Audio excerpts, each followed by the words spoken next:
ఈరోజు PMP association of Telangana Nizamabad జిల్లా ఆధ్వర్యంలో rural MLA doctor Bhupathi Reddy గారి కలవడం జరిగింది. ముఖ్య విషయం ఏంటంటే టీఎస్ఎంసీ వాళ్ళు మా యొక్క పిఎంపి ఆర్ఎంపీలపై అనవసరమైన అసమిక దాడులు చేసి వాళ్ళ బీపీ ఆపరేటర్లు స్టెథోస్కోపులు తీసుకుపోయి ఎఫ్ఆర్ఐ బుక్ చేస్తామని చెప్పి బెదిరిస్తున్నారు.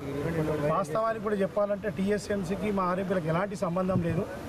జిల్లాలో ఉన్న ఆర్ఎంపీలు మరి రాష్ట్రంలో ఉన్న ఆర్ఎంపీలకు కూడా చెప్తున్నాం, టీఎంసీఎస్ వాళ్ళకు ఈ ఆర్ఎంపీ వ్యవస్థ ఎలాంటి సంబంధం లేదు. కాబట్టి రాష్ట్రంలో ఉన్న అసోసియేషన్లు కానీ జిల్లా అసోసియేషన్లు పిఎంపీ సోదరులందరూ కూడా వాళ్ళు వస్తే భయప్రాంతులకు గురి కాకుండా మీ క్లినిక్స్లో ఎలాంటి స్టీరాయిడ్స్ కానీ హయ్యర్ యాంటీబయాటిక్స్ వాడకుండా బెడ్స్ పెట్టుకుంటూ ఉండి ఎట్టి పరిస్థితుల్లో వాళ్ళకి ఎలాంటి ఆధార్ కార్డులు కానీ ఎప్పుడు కూడా ఇవ్వకుండా జాగ్రత్త పడాలా.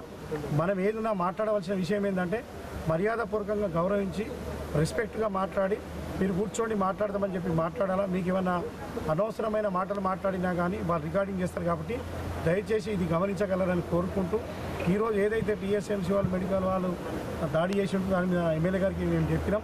వాళ్ళతో ఏం భయపడవలసిన అవసరం లేనో ఎంత తను కూడా మాట్లాడినందుకు మా అసోసియేషన్ తరఫున చాలా ధన్యవాదాలు తెలియజేస్తూ నిజామాబాద్ ఉన్న జిల్లా పిఎంపీ సోదరులకు అతి త్వరలో ఒక పెద్ద మీటింగ్ అరేంజ్ చేస్తాం. దానికి తప్పకుండా మీరందరూ రావాలని చెప్పేసి ఈ సందర్భంగా తెలియజేస్తాం. ఆర్ఎంపీ పిఎంపీ ఐక్యత.